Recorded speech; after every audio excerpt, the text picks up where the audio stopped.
Hello, episode 72, live from the basement. Three Things with Ian. On today's episode, we are going to talk about a nature documentary that I recently have discovered called The Americas. We're going to talk briefly about March Madness, and then where is the best place to sit at the movie theater. So, without further ado, let's jump in. Something that I've been recently watching with great interest has been... It is streaming on the Peacock platform called The Americas. This is a NBC docuseries narrated by Tom Hanks, not our beloved David Attenborough. This is not Planet Earth. It is not a BBC program or Blue Planet, rather, but this is a wholly the Americans means that we have North America and South America. I believe there's 10 episodes. We have gone to the deserts. We have gone to the Gulf of Mexico. We have gone to Canada. We have gone to the Amazon.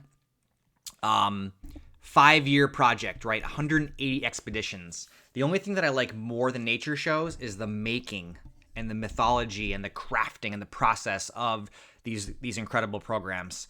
Whether it's the super zoomed out camera that is photographing a coyote chasing its prey, or the hyper-focused macro depiction of ants. I really enjoy these programs. I know they're not everyone's cup of tea.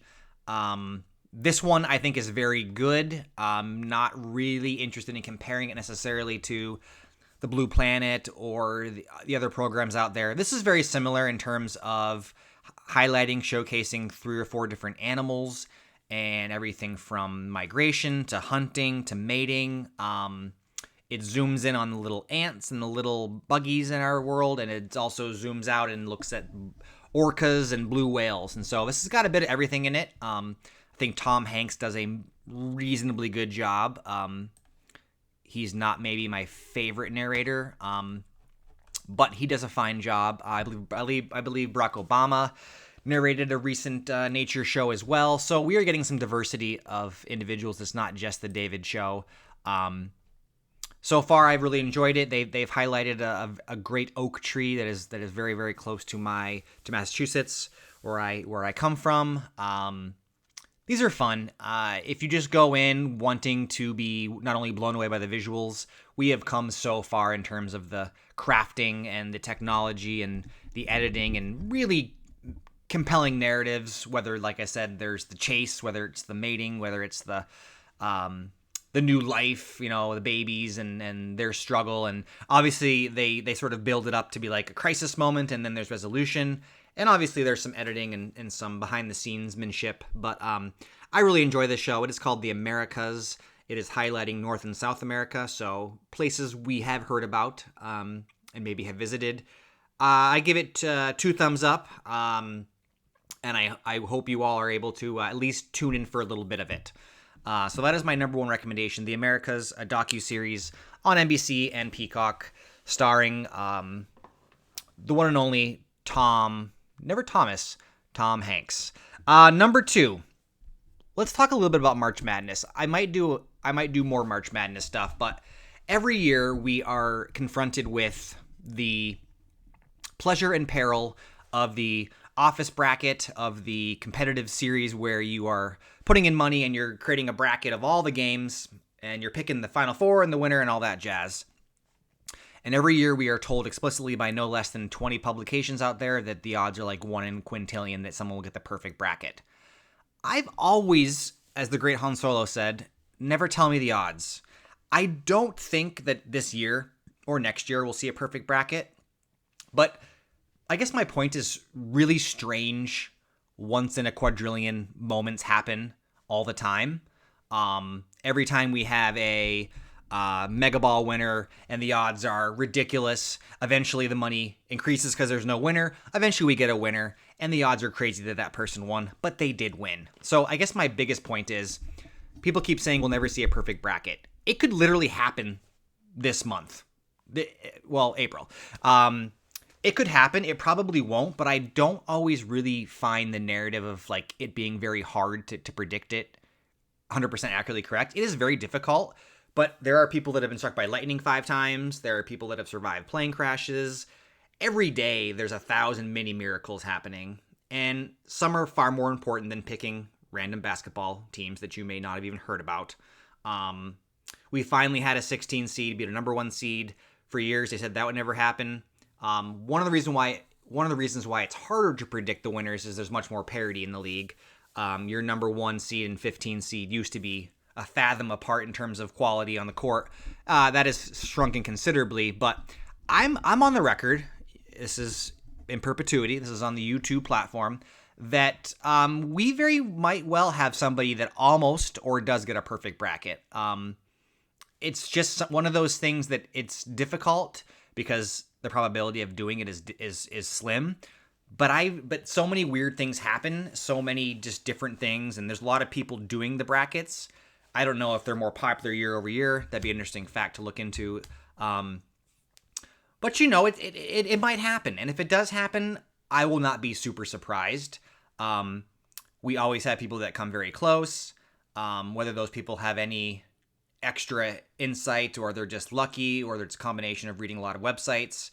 There are a lot of very smart people who make very terrible predictions, and there are a lot of people who are very not smart in terms of sports who make great predictions. So it's one of those things. I just think that it could happen, and I would not be super shocked. As I say this, it could also never happen. If they keep expanding the teams, it becomes less and less of a possibility, I suppose, but it's doable. And as something that's doable, it could happen. The last thing is I was thinking about this recently. I don't go to the movies a lot, but I've always sort of defaulted to being in the back, I would say 3/4 of the theater. Never in that front area. There's like that orchestra pit, so to speak, and then there's a gap, and then there's the seats that expand upwards. I don't think that anybody truly is advocating to be in the first couple of rows. I mean, just the perspective of the neck alone. Not to mention sort of the claustrophobic just feeling of being inside the film. But where's the perfect place to sit? I will say, I hope this is not controversial, that the middle of a row is better than the sides, right? Although I do think when you have the larger screens, some of the IMAX formats sort of have that bendability where it kind of tapers and moves, kind of hugs the sides of the facility. It's probably less of a concern, but I do think sitting in the middle is important. I don't think the very top gives you any additional thing. Maybe you can, lean back without having to bother your neighbor. But I think the answer is like 2/3 up is the ideal place to see a movie. Maybe I'm wrong. Maybe there's going to be people that are like, you're crazy. The back or the front's the best. But I will say going to the movies, the experience isn't what it used to be. I remember fondly in the 90s, those Sunday matinees were everything. Every movie I watched either made me cry or I said it was the best movie ever. I don't know if I had a very refined palate for films back then, but I remember every 90s movie, I was like, I came out of that just with such a feeling of life and vitality, and I miss those days. I do think that being a patient person, being a frugal person, I wait for things to stream. Watching it downstairs on the couch has some benefits. You can pause to use the bathroom. Snacks are cheaper at your house. You can choose who you sit next to. But there is something magical about the movie-going experience, especially those just like amazing movies that you not only love, but the love that you are sort of getting through diffusion and osmosis there just sort of elevates everybody. So I guess this kind of pivoted into what the movie-going experience is. I think it's criminal that they charge, $85 for a large popcorn and 2 sodas and a thing of candy. Don't tell anybody, but I am in my 30s, and for most of those years, I have snuck in candy that I purchased from the dollar store for quite a bit less.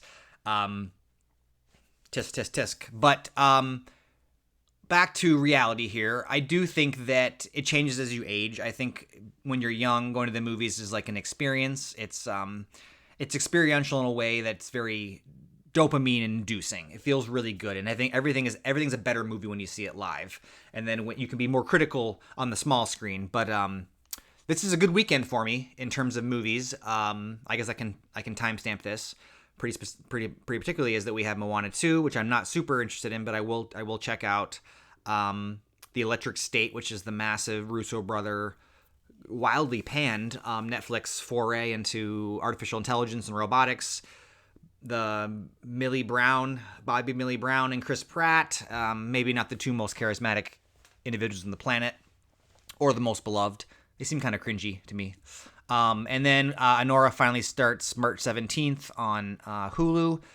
Sing Sing, the Coleman Domingo film in which he plays an incarcerated thespian, comes out pretty soon. And this is a good time for movies because all the post-Oscar stuff is you're able to finally sit down and watch it for, I guess, less financial currencies being exchanged. You're still paying for the streaming service. But anyway, where's the best place to sit in the movie theater? What is your favorite movie-going experience? I remember seeing all the mid-1990 movies about sports teams who were terrible and then became good, from The Little Giants to The Big Green, and Andrews in the Outfield. I remember all those were just, every movie was the best movie ever. And I always felt so emotional going into the movie theater and then leaving the movie theater. And then The Americas starring Tom Hanks is an excellent one to check out.